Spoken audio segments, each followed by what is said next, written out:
Dr. Smith. Maybe a couple of seconds and I will. Debate is an important element of progress.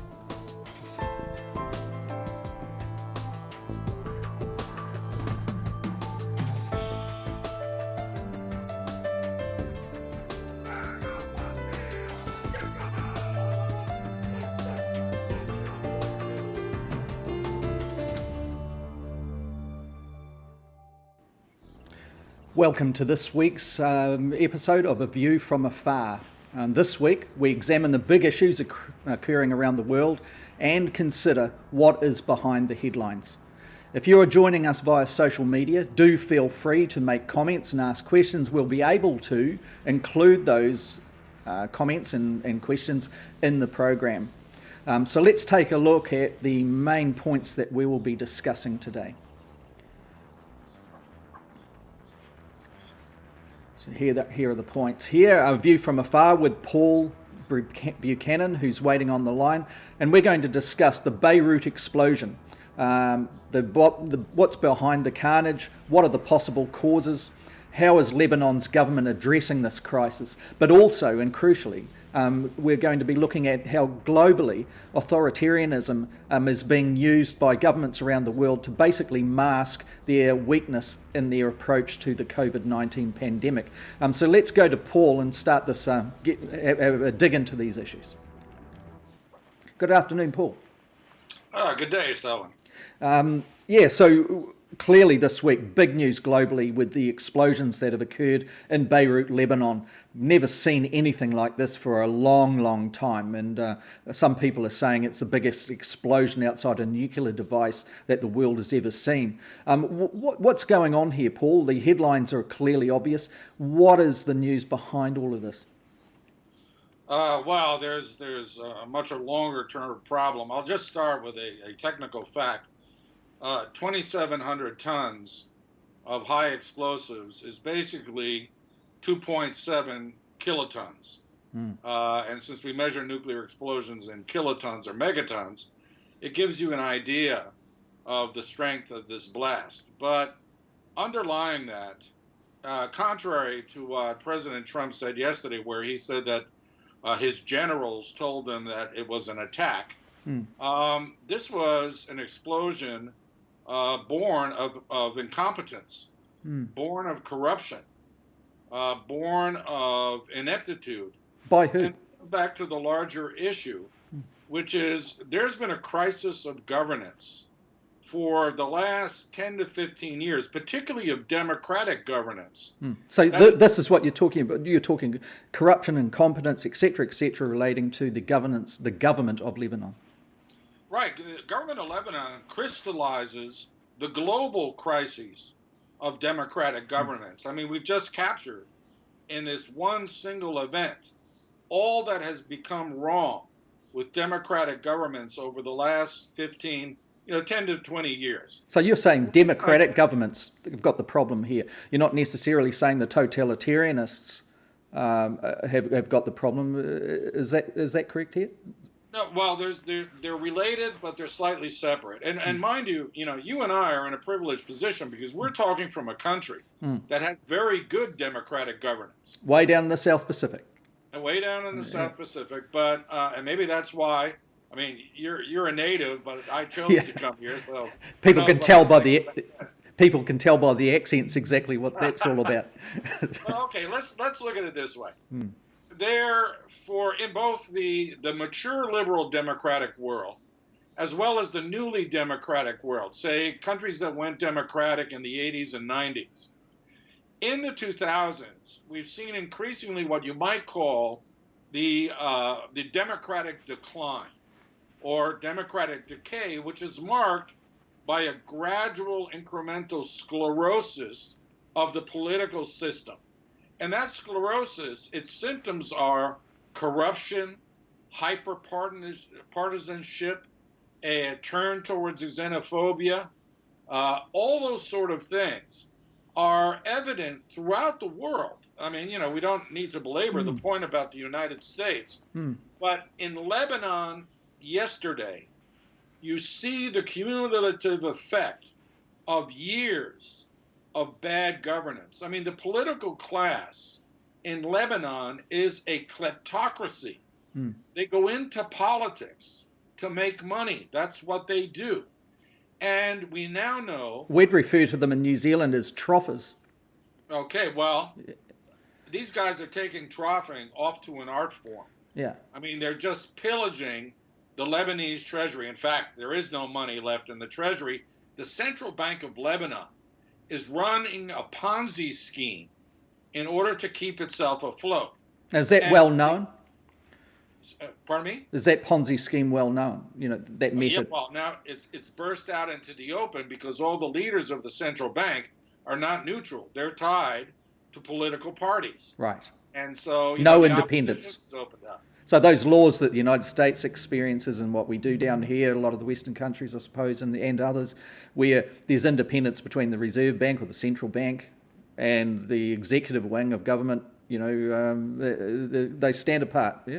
So over here, you're saying they're all blurred. People have got their snouts in the trough, and they're just going for it. I mean, they have laws on the books, but they're just ignored. So if we boil down to the cause and effect, so that can be the cause. The impact here is leading up to a dangerous situation, obviously, where potential, these chemicals of all sorts of, that's going to be determined even more factually yet, so we won't go into that, but they're all being contained in this particular area.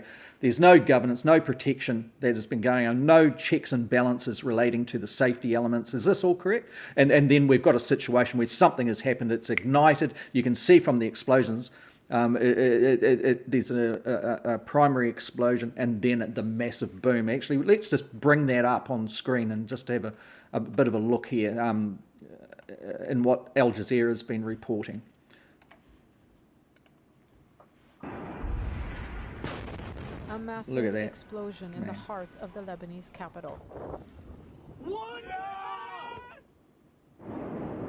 The blast sent shockwaves across Beirut, shattering windows, destroying buildings,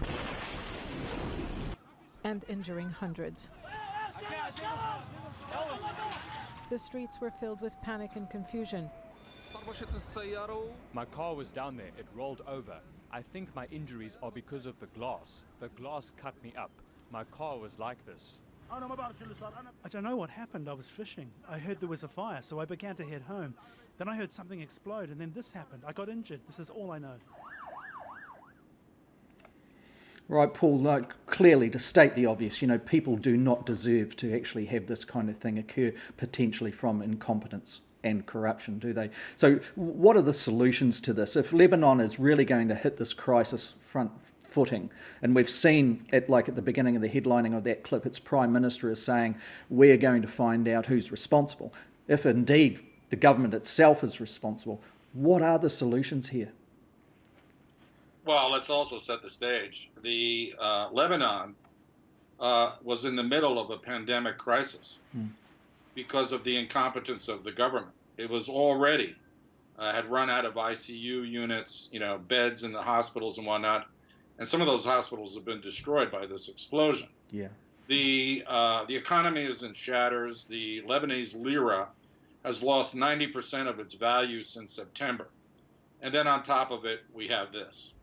Now, this is where we get into something that is now manifesting itself more and more throughout the world, which is what is the response to this crisis of democratic governance? I mean, the fact that democracies no longer deliver to their citizens on expectations, both material and political. And the answer is there's been a turn to authoritarianism. And I can guarantee you that people in Lebanon, perhaps the majority of Lebanese, will demand that some strong man come in and make things right, that they can no longer allow the quibbling, the quarreling, all the things that cloak the kleptocracy that is the Lebanese political system. They are going to demand that someone come in with a firm hand and shake out all the parasites from the political system. But they're not alone.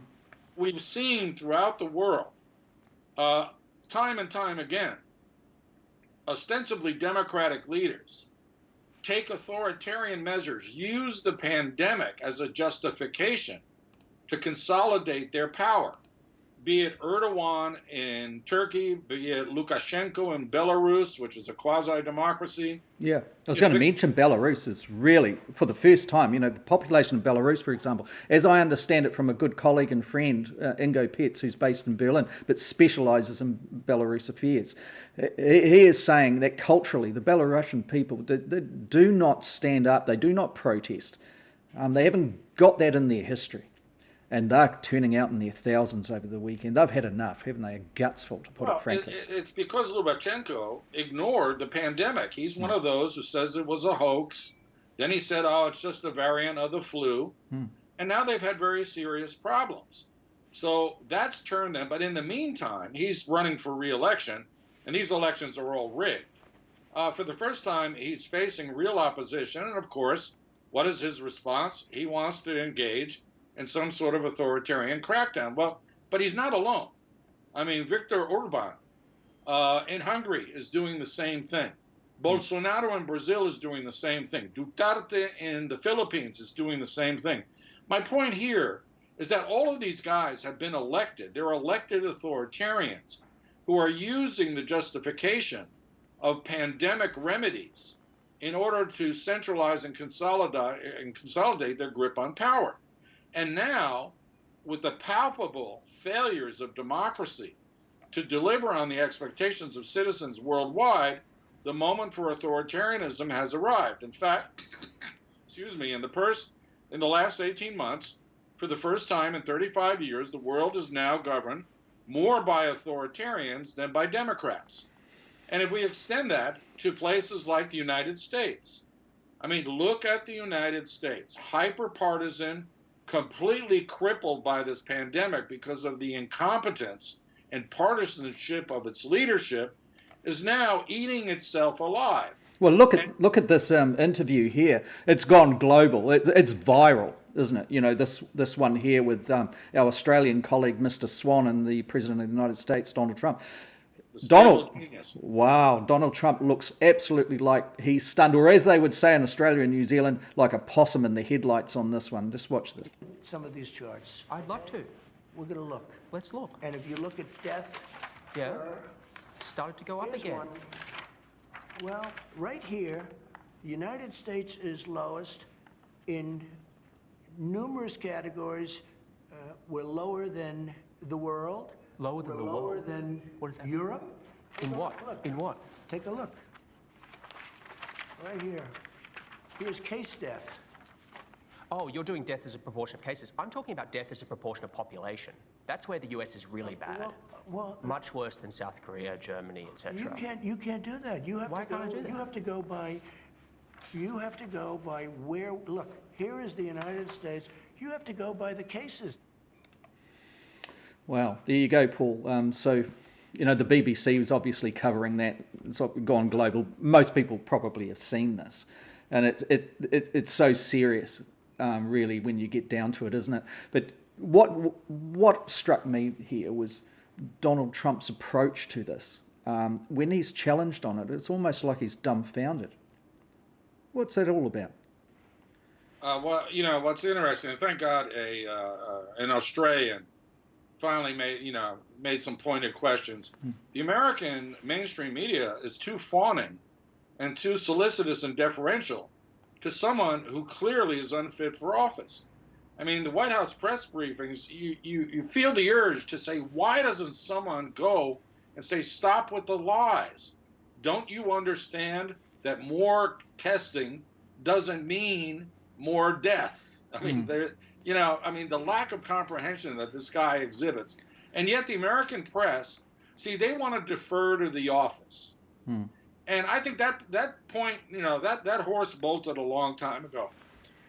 This guy is demeaning the office.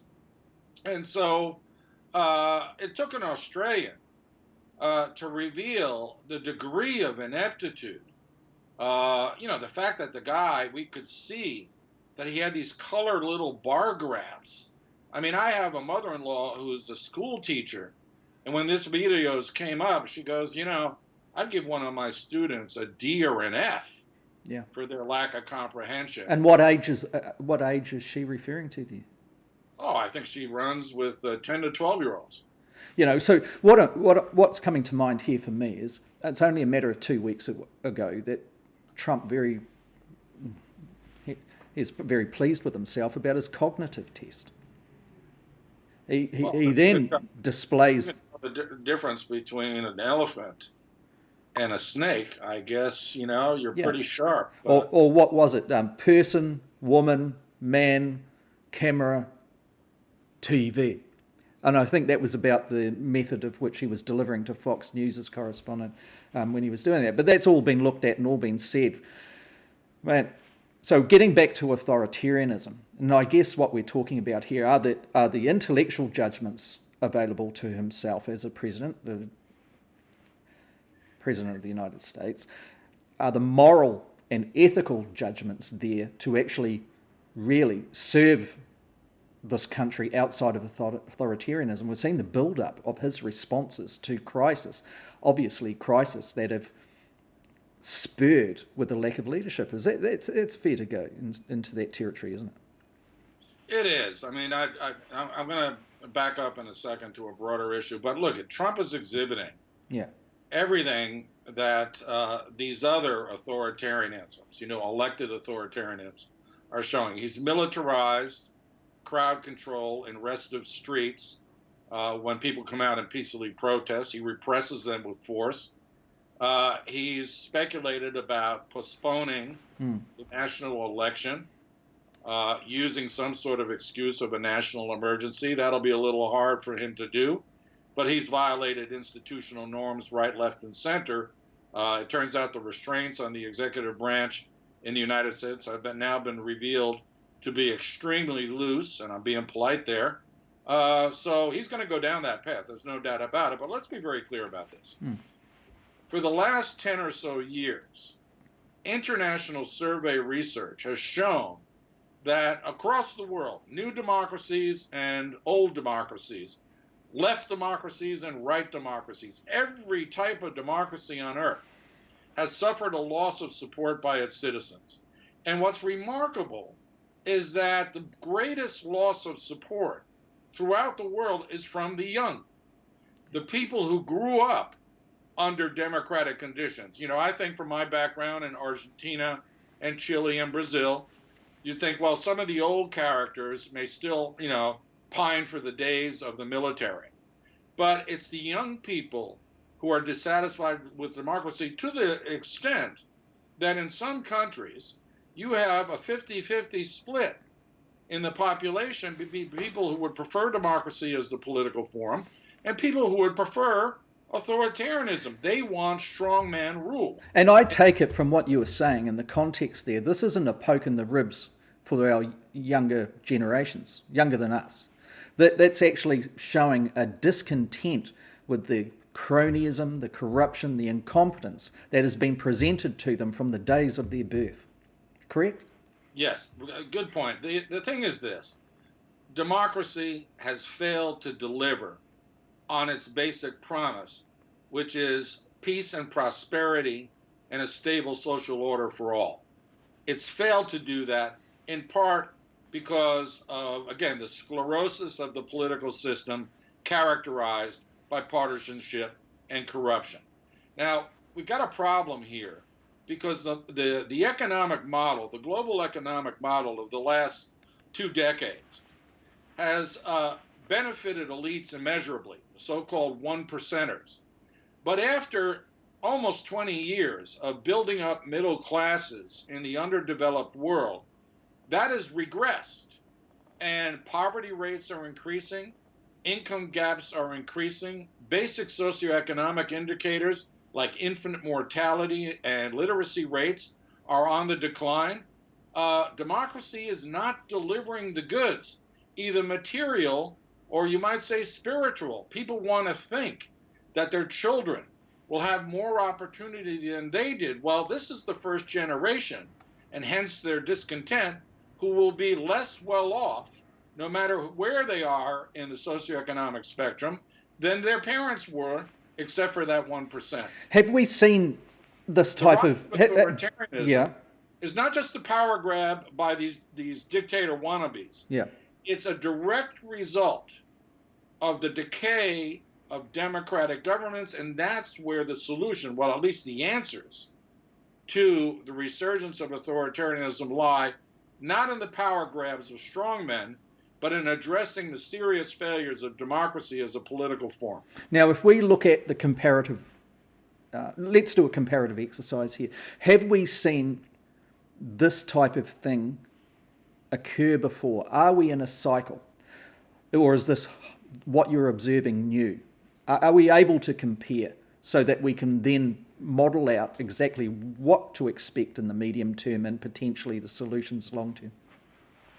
Well, it's the same, but then it's different. And the reason I say that is there are political cycles between democratization and then the emergence of authoritarian regimes. There's been at least 4 in my lifetime. They span regionally. The root causes are more or less the same, but everything now is at warp speed. Why? Because of communications technology, the social media, the ability to do influence operations for bad or good, direct communication between politicians and constituencies without the mediating effect of a corporate media, the partisanship of mainstream media, now broken into factional opinion shops. All of that has accelerated the decline of democracy over the last 2 decades. And it is being used, quite frankly, manipulated by authoritarians. It's called sharp power, when authoritarians use direct means to influence the internal affairs of other states. Well, all of this is being done, again, at warp speed. So addressing the failures of democracy also has to be done at warp speed. And quite frankly, I don't see it being done at all. I see a lot of woe is me on the part of Democratic supporters. I see a lot of people saying, well, things will go back to normal after the pandemic subsides. That's not going to happen. No. It's not going back to normal economically, but it's not going to back to normal politically. We've gone too far. So, it's the solution set is a complex one, to be sure. And in countries where, let's say, like the Philippines, where Duterte is increasingly consolidating his control, then you get into issues of civil-military relations.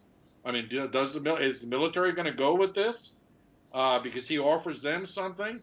Or will the military finally be the last bastion against the increasing authoritarianism of the regime? And there again, the parallels with the United States. It's pretty clear that the U.S. military, when it comes to its constitutional obligations and civil military relations, particularly the relationship of the military as an institution with the executive branch, they have had enough. And that is Trump's Achilles heel.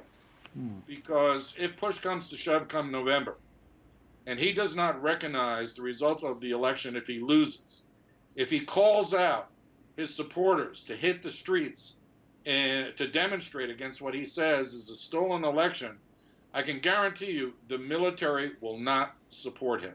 Okay, so let's, in approaching, rounding and wrapping this up,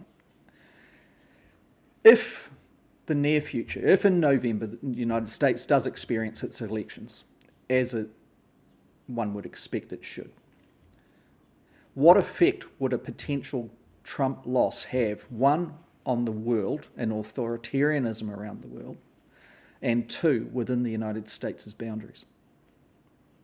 I could be here for 4 hours telling you all that. But, it's a hard one to wrap up on. I'll make it real short. The authoritarians around the world will have lost their best supporter. And so they will be undermined by a Trump loss. Not the Chinese, the Russians certainly. Their client is out of office. Yep. But authoritarians will rue the day that Trump overstepped the mark and managed to get himself elected out of office after a first term. Internally, I don't see, just because Trump leaves, doesn't mean that his supporters will go quietly as well. They've been stirred, haven't they? They've been given relevancy. Not legitimacies, perhaps, but relevancy. The nasty genies of racism, xenophobia, bigotry have all been let out of the bottle. It's going to be a long time before you can tap them all back in, if ever. And so, sure, a Biden administration will reverse most of the Trump administration's policies because they have been so damaging. That's the easy part.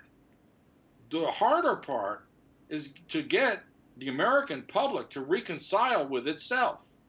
And, given that a lot of the Trump supporters are heavily armed, I'm not saying there's going to be a civil war, but what I do think is going to happen is no matter who wins, there will be bloodshed in the streets of the United States, one way or the other. That's a dire prediction. It's not in my nature to go out and be a prognosticator of doom. Yeah. But just the way things are, marshaling up towards that November date, and there's a lot to happen between now and November 3rd, it strikes me that, the resolution of the American contradiction, a place that is ostensibly the land of opportunity, but has regressed into a land of darkness, of bigotry, self-centeredness and whatnot, that I think is the fundamental contradiction of our times, and it impacts on everybody around the world, including us in this safe haven known as New Zealand. Yeah. Now, a lot of people in the States, just to put some concluding thoughts to this, they may think, what's this Kiwi guy pairing up with this American-sounding guy and having a go at the United States? And really, in my view, Paul, it's the benefit of standing back from all the noise, perhaps, in some ways, down in the South Pacific, and certainly the realities are whatever happens in the United States impacts on everybody right around the globe, particularly in this region. My heart goes out in a lot of ways to the Black Lives Matter movement in the United States, that rightfully so they've been able to demonstrate to the world as well as the United States and themselves that there is something here worth getting out there and standing up and asserting rights. It seems the responses from afar, this view from afar down in the South Pacific, is that has been hijacked from all sorts of areas, notwithstanding the White House in the United States. That's my concluding view. Can you place your thinking in a similar way? Oh, yes, for better or for worse, even if the United States is in the throes of a great decline, one that will not be arrested anytime soon and will leave it not as a superpower, but as a great power, one amongst equals, it still remains the most influential country in the world. And you mentioned BLM. Interestingly, we've had BLM protests here in New Zealand. There have been BLM protests in Argentina and Brazil. Yeah. As in, people defending other people of color for the institutional discrimination they have suffered throughout the world. That's a good thing. Yeah. That's a very good influence. And I'll leave you with this thought. Yes, some Americans seeing us today will say, well, there's a renegade Yank and some Kiwi barking about, badly about the United States. And they may not know about our backgrounds and know that, the truth is a little more complex. But here's the thing. Criticism of the United States for what it has become is not equivalent to support for authoritarianism in the guise of the People's Republic of China or Russia or any other place. It is born of disappointment that the promise that was the United States has yet to be fulfilled, and in fact, compared to the mid-90s, may have regressed somewhat. So we shouldn't confuse the criticism offered from afar for preference for an alternative that is authoritarian. Neither you or I would like to live under these wannabe authoritarians, these power grabbers, and the like. And it's precisely that reason why you and I have major discomfort when it comes to seeing what Trump is doing with his office. On the back of that wisdom, Paul, let's wrap up this program, and thank you for your contribution. Also, for the first time, we had a comment come through from Debbie Tapia, and I just wanted to do a bit of a shout out there. I brought it up on screen at the time when it came in. I went to school, primary school, intermediate and high school with Debbie, and that's super cool that she did a big kia ora and hello, and I just thought that good on her for being the first one ever to actually come through. It shows that our technology is actually working. So there you go. We'll just get better at this as we go through. Thank you, Paul, and thank you to everybody for this joining us for this episode of A View from Afar. Look forward to doing this again in a week's time, around about this time live, and of course it's on demand as well, video on demand. So once again, thank you from Paul Buchanan and myself. Take care, take it easy, and peace.